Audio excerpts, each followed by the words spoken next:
Have you ever walked into a room and felt invisible, like the conversations are already happening without you? Like someone else always takes the spotlight, says less, yet somehow commands more. And you wonder, what am I missing?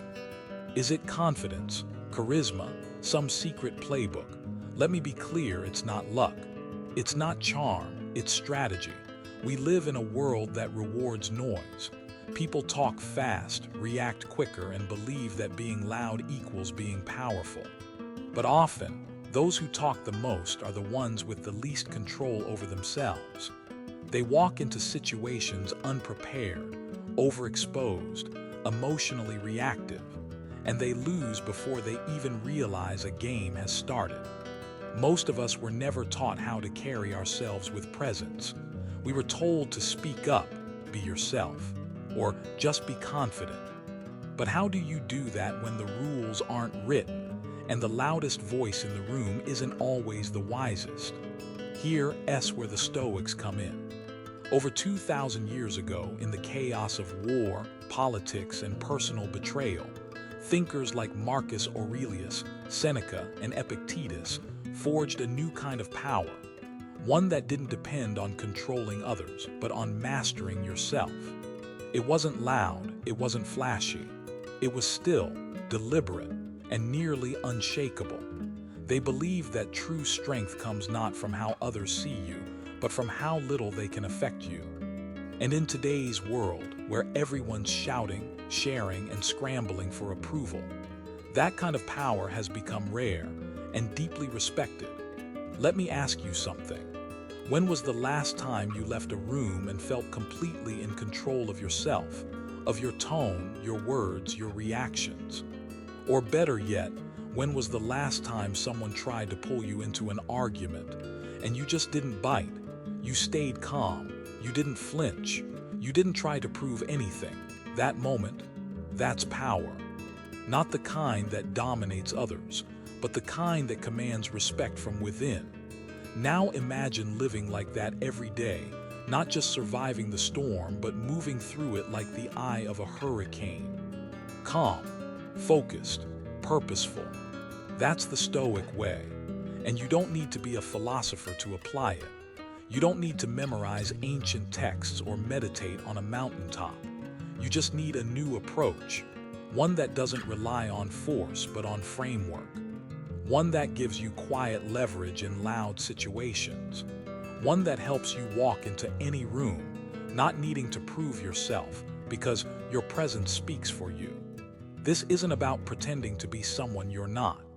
It's not about being emotionless or robotic. It's about holding your ground, even when the world tries to shake you. Over the next few minutes, I'm going to walk you through 6 timeless Stoic rules, not just ideas, but tools that will help you. Stay composed under pressure.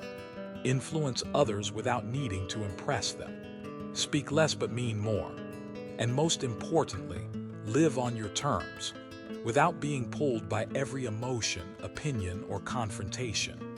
This is about learning how to shift dynamics without raising your voice, how to build strength without shouting for attention, how to become rare in a world that's desperate to be seen. If you're tired of reacting to life, if you're ready to start responding with intention, if you want to carry yourself like the kind of person people remember, even when you say nothing at all, then this message is for you. Because once you understand these rules, not just intellectually but emotionally, your presence will start to change. People will feel it. They'll notice the difference. They may not know what's shifted, but they'll treat you differently. Why? Because real power isn't about controlling others. It's about being unshakable when others try to control you. And when you become that, when your emotions no longer own you, when silence becomes your language, and when strategy replaces noise, you don't just survive the chaos, you shape it. So stay with me, because what comes next isn't just advice. It's the blueprint for a kind of strength most people never develop. A quiet confidence forged in discipline, clarity, and restraint. And it all begins with rule number 1. Master emotional stillness. Let's go there next. Let me ask you something. Have you ever gotten into an argument and walked away feeling like you lost more than just your temper? Maybe it started small. Someone questioned your opinion, your effort, your worth. And before you even realized it, you were in deep, raising your voice, defending yourself, chasing validation you never needed to give. That moment right there is when you handed them the power. You see, most people think reacting quickly is a sign of strength. They think standing up for themselves means speaking up immediately, loudly, emotionally. But Stoic wisdom teaches us the opposite. Emotional reaction is not power, it's exposure. When you respond with anger, with defensiveness, with urgency, you're not showing control, you're showing your strings. And once people know how to pull them, they will. That's the trap. Power, real power, is quiet, still. It's the man who doesn't flinch, the woman who doesn't raise her voice, the person who doesn't feel the need to prove themselves every time they're challenged. Because here's the truth, emotions are not facts. They're flashes, sparks, impressions. And the Stoic doesn't obey sparks. He notices them, he observes. And then he decides. It's not about being cold or emotionless. It's about being the one who chooses how and when to respond, not the one who gets yanked around by every insult or inconvenience. Think about it. The last time someone tried to provoke you, maybe in traffic, maybe in a meeting, maybe in your own home, what did they expect? They expected a reaction, a rise, a comeback, a slip-up. But imagine if you gave them nothing. No fire, no flinch, just stillness. That silence, that's where the power lives. Because while they're burning through their energy trying to get a reaction, you stay grounded. You hold the frame, and the frame is everything. In every disagreement, every negotiation, every confrontation, the person who controls their emotions controls the outcome. Not by force, but by presence. This is something I had to learn the hard way. Years ago, I used to think speaking louder made me stronger. That making my point right now, no matter what, was the only way to be respected. But I lost more arguments than I won. Not because I was wrong, but because I let someone else dictate my emotional state. I was reactive, not strategic, and people could see it. Worse, they could use it. Then one day, someone I looked up to said something simple. If they can make you mad, they can make you move. And that stuck with me, because it's not just about arguments, it's about life. If a comment can throw off your focus, if a delay can ruin your day, if an insult can derail your confidence, then you're not in control, they are. But when you master emotional stillness, everything shifts. You stop being predictable, and what's unpredictable is powerful. Imagine someone insults you in public. Everyone's watching. They expect you to snap, but instead, you pause. You look at them calmly. Maybe you smile, maybe you walk away. And in that silence, the room shifts. You didn't just avoid a fight, you claimed the frame. You let your composure speak louder than any comeback ever could. Because here's the Stoic truth. You don't have to fight every battle to win the war. Some fights are just noise, disguised as tests. And the person who passes the test isn't the one who yells back. It's the one who stays rooted while others unravel. Now, some people will say, but showing emotion makes us human. And yes, it does, but only when we choose to show it. Bleeding emotions every time you're poked doesn't make you authentic. It makes you readable. And what's readable is controllable. A composed person creates mystery, and mystery commands respect. Marcus Aurelius wrote, "You have power over your mind, not outside events. Realize this and you will find strength." That's not just philosophy, that's strategy. You can't control what people say. You can't stop the world from testing you. But you can decide whether to react or to respond with purpose. So the next time someone cuts you off, calls you out, or tries to get under your skin, pause. Ask yourself, Is this worth my energy, or is this just a test of my discipline? That single breath, that one pause, might be the difference between giving away your power and stepping into it fully. So let your calm be your weapon. Let your silence be your posture. Let your stillness echo longer than any outburst could. Because the person who can stay still in chaos is the one others start to look to, not out of fear, but out of quiet reverence. Master your emotions, and you master the moment. And once you master that, let me tell you something that might surprise you. In a world where everyone's talking, silence is the loudest voice in the room. We're trained to think that the more we speak, the more we prove ourselves. That quick answers, big reactions, long explanations, that's how we earn respect. But here's the truth. Power isn't in how much you say. It's in how little you need to. When you walk into a meeting, a negotiation, a heated conversation, people expect words. They expect noise. They expect you to fill the silence like everyone else does. But the Stoic waits. He listens. He observes. He lets the silence do the work. You see, silence isn't emptiness, it's presence. When you sit quietly, measured, calm, unbothered, people start projecting. They wonder, is he judging me? Is he planning something? Is she smarter than she lets on?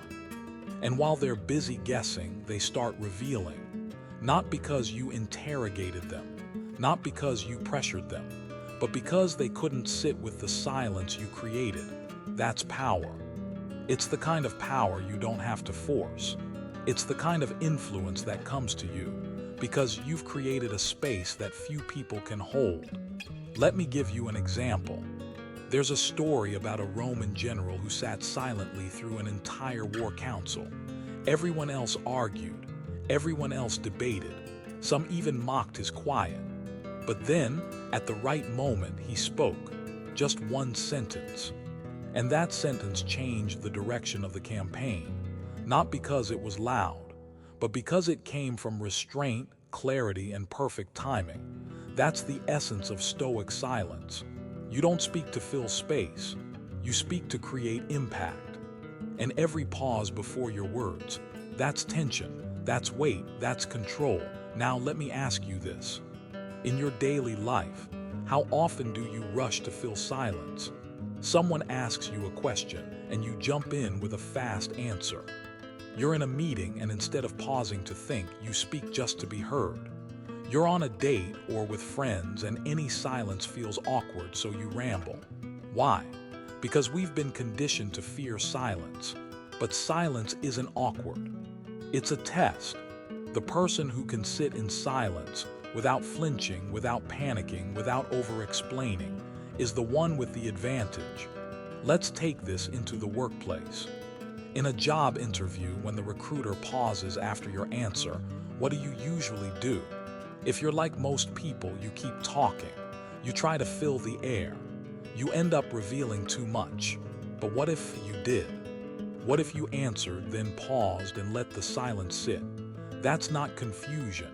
That's confidence. It says, I've said what I meant. I don't need to chase your approval. And that's rare. And whatever is rare becomes respected. The same goes for meetings. You don't have to be the first to speak. Let others rush. Let them try to impress. You wait. And then when you speak, your words carry weight, not because they're louder, but because they were earned. And people can feel that difference. Now let me share something personal. I used to think silence was weakness. I thought if I didn't say enough, people would think I didn't know enough. So I spoke a lot, over-explained, over-justified, overcompensated. But I noticed something. The people who really held influence in any room, they didn't say much. They sat back, they watched. And when they finally spoke, everyone listened. Why? Because they didn't throw their words around like spare change. They treated them like currency, valuable, scarce, deliberate. And I realized, I'd rather be the person everyone waits to hear from than the one everyone tunes out because they talk too much. That's what Stoic silence gives you. It teaches you to value your presence. It teaches you that not every question needs an immediate answer, that not every gap needs to be filled. In fact, the longer you can hold the silence, the more others reveal about themselves, their fears, their doubts, their true motives. And all you had to do was wait. This is why silence is such a powerful tool, not just for influence, but for clarity. When you're not rushing to speak, you're sharpening your thoughts. You're slowing the rhythm of the room. You're commanding attention not by chasing it, but by anchoring it. So here's a challenge. The next time you feel pressure to speak, don't. Pause, breathe, hold the line. Let others stumble over their need to be understood. Let them fill the air. And when you finally speak, make it count. Make your words feel like a choice, not a reflex. Because when silence becomes your ally, you no longer need to convince, you command. And that is the power of stillness in a noisy world. Let silence lead, and you won't have to follow anyone. And when you've mastered that, you're ready for Rule 3. Be strategically misunderstood. Let me ask you something. Why do we feel the constant need to explain ourselves? To be fully seen, fully understood, to prove that we're competent, strong, capable, clear. But what if clarity isn't always power? What if the most powerful person in the room is the one no one can quite figure out? Most people live like open books. You ask, they answer. You challenge, they defend. You question, and they explain everything: thoughts, feelings, plans, fears. But here's the thing. What's fully known is easily controlled. What's readable is predictable, and predictability, that's vulnerability in disguise. The Stoics understood this. They didn't try to be impressive. They didn't try to be loud. They simply allowed others to underestimate them. And that right there is one of the most underrated strategies of inner power. Be strategically misunderstood.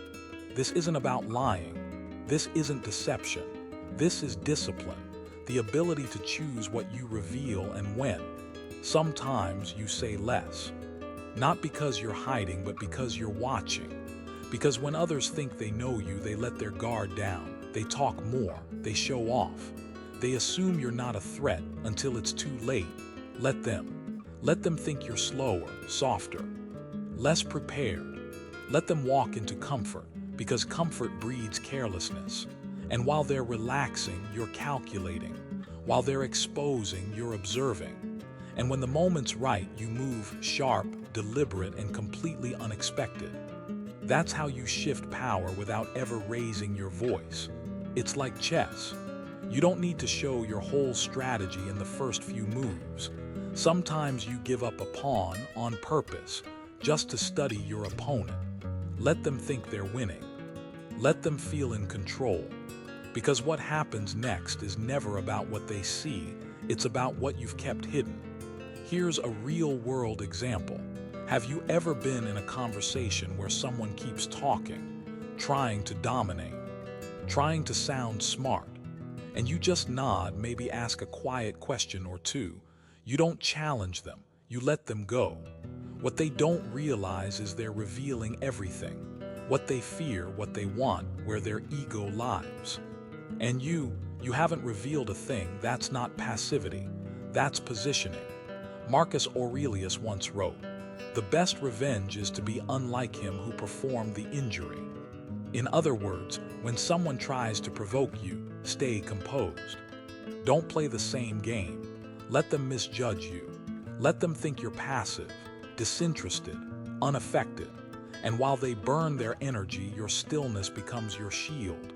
People often say, don't let others misunderstand you.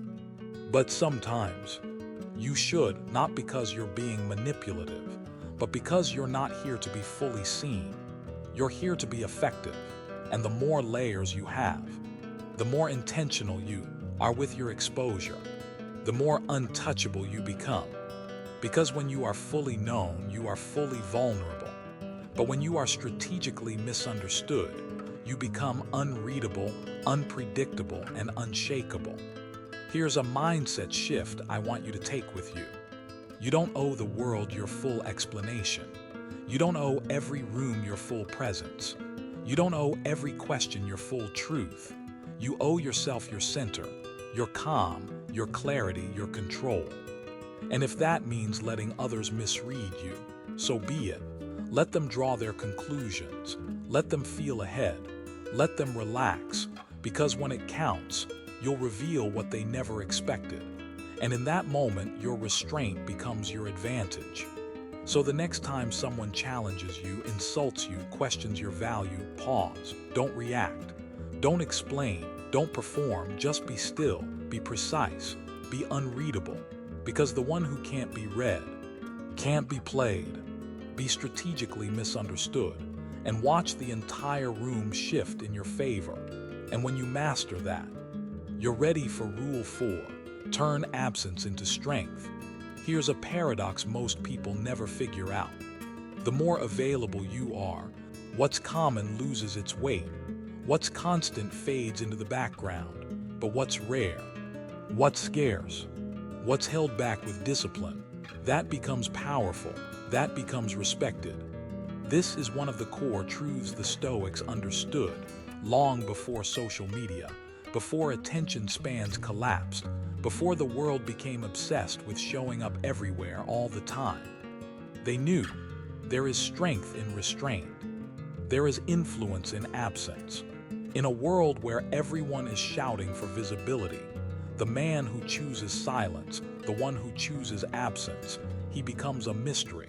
And mystery invites curiosity. Curiosity builds presence. And presence, when it's not always available, becomes unforgettable. Let me ask you this. Are you constantly showing up in every conversation, every message thread, every meeting? Do you feel like you have to always explain yourself, always respond immediately, always be seen? Because if you do, what you're signaling, whether you realize it or not, is that your time, your energy, your presence is cheap. Now, I'm not saying disappear and isolate yourself. This isn't about arrogance. This is about intention. It's about creating space so your return has impact. The man who speaks at every meeting gets tuned out. But the one who speaks only when necessary, people listen. Because they know when he talks, he means it. When you make your presence scarce, you don't just elevate yourself. You train others to value your attention. Scarcity creates respect. It sends a message that your time is not handed out freely. It's earned. Your attention is not a donation. It's an investment. And not every situation deserves it. Think about elite rooms. The most exclusive clubs, the most trusted leaders. They're not everywhere. They're not constantly accessible. And because of that, people make an effort to engage with them. They prepare better. They think more clearly. They speak more respectfully. Now here's something personal I learned the hard way. I used to think being always available was a strength. That being responsive, always saying yes, always showing up, was the best way to be respected. But what I got wasn't respect. It was burnout. It was people who overstepped. It was constant noise and little appreciation. Then I pulled back. I stopped explaining every choice. I started answering messages on my time, not theirs. I started showing up where I could make the most difference, not everywhere I was invited. And everything changed. People adjusted. They listened more closely. They measured their words. They valued my time because I started valuing it first. That's the shift. When you limit your access, you increase your value. When you disappear from the noise, people start to wonder where you went. They notice your absence, and that notice creates presence, even when you're not physically there. In other words, silence can speak for you, distance can define you, and absence, when used wisely, becomes a power move. The Stoic doesn't chase attention, he cultivates clarity. He shows up where it matters, not everywhere he's asked. He doesn't post just to be seen. He doesn't reply to every request. He doesn't explain why he's quiet, because his silence isn't confusion, it's conviction. So let me give you a challenge. Start treating your time like it's worth something. Start pulling back from places that don't honor your energy. Don't show up to every argument. Don't explain every decision. Don't try to be constantly available. Instead, choose presence over performance. Choose mystery over noise. Choose impact over routine. And when you do show up, do it with focus, with intention, with posture. Because the man who is rare becomes revered. And here's the truth no one wants to say out loud. If people always expect you to be there, they stop being careful with your time. But when they know you can walk away, when they know your silence means something, they start adjusting to you, not the other way around. So be the person who doesn't need the room but knows how to shift it when he enters. Let your absence create presence. Let your silence speak weight. Let your discipline set your value. Because in the end, you don't need to be seen by everyone. You just need to be remembered by the right ones. And when you master that, you're ready for Rule 5, lead quietly through reflection. Let me ask you something personal. Have you ever had a conversation where someone truly made you feel heard? Not judged, not fixed, just seen. And afterward, you couldn't quite explain it, but you trusted them. You followed their lead without resistance. You leaned in. That's not coincidence. That's mastery. And it begins with something incredibly subtle, reflection. The Stoics knew this truth long before modern psychology caught up. The strongest influence doesn't come from control. It comes from connection. And connection starts with something deceptively simple, mirroring. Now don't confuse this with mimicry or manipulation. We're not talking about copying someone to trick them. We're talking about alignment, learning to reflect someone's rhythm, tone, energy, just enough to create safety. Because here's the deal, people follow those who make them feel understood. Not out of obligation, but because trust was built quietly. You see, when you speak like them, pause where they pause, even match their emotional tempo just slightly, walls start to come down. They don't feel challenged. They don't feel cornered. They feel seen. And that moment, that recognition, it's more powerful than any clever argument or forceful command. It opens doors logic alone can't unlock. Now the Stoic leader doesn't barge in trying to impress. He listens. He observes. He adapts not to blend in, but to gently guide the current. That's real leadership. It's not performance, it's presence. It's not about having the loudest voice. It's about setting the tone that others begin to follow, almost without realizing it. Let me give you an example. Imagine someone walks into the room frustrated, speaking fast, voice elevated, shoulders tense. Most people either meet that energy with more intensity or they shut down. But you meet it just for a moment to signal you're tuned in. Then you gradually lower your voice. You slow your words. You relax your body. And slowly, without asking, they follow. Their breathing slows. Their voice softens. Their mind clears. Not because you told them to calm down, but because you gave them calm to match. That's the quiet power of reflection. It disarms without confrontation. It influences without dominance. And it works in high-stakes situations too. In business, in negotiation, in leadership, the person who sets the rhythm sets the direction. You don't need a title to lead. You need emotional awareness. Because when you can reflect what's in front of you, people naturally fall into step. They feel like you get them. And from that space of safety, they become open to your ideas, your guidance, your influence. Here's a practical way to start using this today. Next time you enter a conversation, pause before you speak. Observe their pace. Notice their tone. Feel their emotional rhythm. Then meet them where they are before you try to take them anywhere else. Because if you don't build that bridge first, your words won't land. They'll bounce off armor. But if you reflect their state, even briefly, they drop the shield. And once they do, you don't need to push. You can guide. That's how you shift from conversation to transformation. Now here's a deeper truth. Most people remember how you made them feel far more than what you said. And when someone feels emotionally safe around you, when they feel seen, not judged, that creates a bond that no argument can break.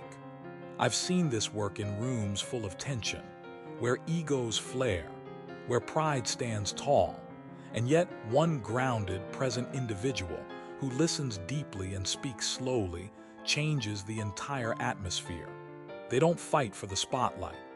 They become the steady center everyone else orients around. That's Stoic leadership. Not flashy, not loud, but unmistakably felt. And it's not just about influence, it's about integrity. Because when you lead this way, you're not manipulating outcomes. You're aligning with people's humanity. You're choosing empathy over ego, stillness over showmanship, connection over control. And in a noisy, distracted world, that kind of leadership is rare. But you can be that rare presence, the person who doesn't need to dominate a room, because the room naturally leans toward you. So the next time you're in a disagreement, a difficult conversation, or even a casual moment, don't rush to assert yourself. Slow down, watch, mirror gently, then lead with subtlety and grace. Because when you reflect first, you're not just speaking to someone's mind. You're speaking to their nervous system. And that's how real change begins. Lead quietly through reflection, and the world will follow in ways you never had to force. Now that you've learned to guide without pushing, you're ready for the final rule. Rule 6, walk away with clarity. Let's talk about something that's hard for a lot of people. Walking away, not storming out, not slamming doors, but quietly, firmly, without needing to explain yourself. See, most of us were taught that staying is strength. Stick it out, push through, be patient, be loyal, be the bigger person. But here's the truth.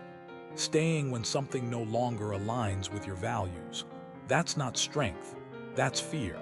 And fear wears many disguises: loyalty, guilt, obligation, even love. But the Stoics had a different perspective. To them, power wasn't in how long you endured. It was in knowing when to let go. Exiting isn't weakness. It's clarity, it's control, it's discipline. Because the most dangerous person in any room is the one who doesn't need to stay. Let me ask you this. Have you ever stayed too long in a relationship that drained you? Held onto a job that disrespected your time? Kept explaining yourself in a conflict that was going nowhere? Why? Was it because you truly believed in it? Or because you were afraid of what would happen if you left? That kind of attachment doesn't make us noble. It makes us exhausted. It leads us to compromise who we are in order to keep what no longer serves us. That's not patience. That's quiet desperation dressed as virtue. But the Stoic man, the disciplined mind, he knows better. He doesn't cling. He doesn't beg. He doesn't need closure to walk away. He moves with purpose, not emotion. He leaves not to hurt others, but to protect his peace. He's done the work. He knows his boundaries. He's already defined his values. So when something crosses that line, he doesn't plead or perform. He simply exits. And that exit, it says more than any speech ever could. Because when you walk away with clarity, you don't just leave the room, you shift the power dynamic. You leave them wondering. You leave them reflecting. And in many cases, that silence, the one you didn't fill with explanations, echoes louder than any final word. I once heard a mentor say, "The man who can walk away without anger, without drama, is the one who holds all the leverage." And I've seen it.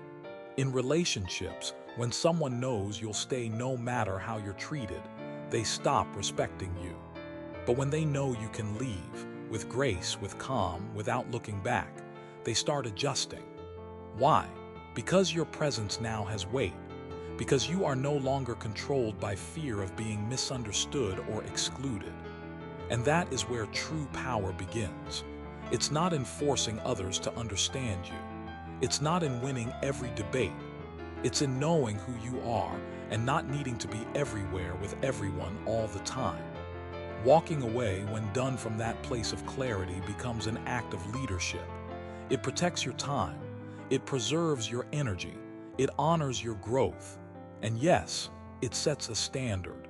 When you walk away from deals that don't reflect your worth, from conversations that are just loops of ego, from situations that dim your light just to keep the peace, you're not being difficult, you're being precise. And that precision, that's how you start commanding a different kind of respect. Let me be clear, this doesn't mean you cut and run every time things get uncomfortable. No, growth takes work. Discomfort is part of the process. But there's a difference between temporary challenge and long-term misalignment. There's a difference between working through something and slowly losing yourself in it. The Stoic understands that. He knows that the most important space to protect is his inner world. So if something threatens that, he doesn't argue, he moves. He doesn't make a scene, he doesn't need applause, he just chooses peace over being right. Clarity over chaos, future over familiarity. So let me ask you now, where in your life are you holding on too tightly? What conversations are you replaying that deserve silence? What situations are draining you simply because you're afraid to leave? Because maybe the most powerful move isn't to fight harder. Maybe it's to step away with calm, with dignity, with discipline. And when you do, watch how the world recalibrates around your stillness. Watch how the people who once took you for granted start leaning in. Watch how your absence forces reflection, and how your quiet exit leaves the deepest mark. That's not ego, that's evolution. You're not reacting anymore, you're choosing, and that is unshakable power. So when the time comes, don't be afraid to walk away. Let your clarity be louder than conflict. Let your departure speak your standards, and let your silence do the work of kings. Because once you've mastered this, you no longer need to force the world to change. You've already changed yourself, and that changes everything. If you've made it this far, then you already know. This isn't just about how to look powerful. It's about how to be powerful. Not the kind of power that shouts, not the kind that seeks control over others, but the kind that begins within, quiet, steady, and unshakable. You see, these 6 Stoic rules, they're not tools for domination. They're disciplines for inner mastery. Let's revisit them, because they're not just lessons, they're a way of living. 1. Master emotional stillness, because the one who stays calm while others lose control controls the outcome. 2. Let silence lead, because in a world of noise, stillness becomes a weapon, and your silence can say more than 1,000 words ever could. 3. Be strategically misunderstood, because power isn't always about being seen clearly.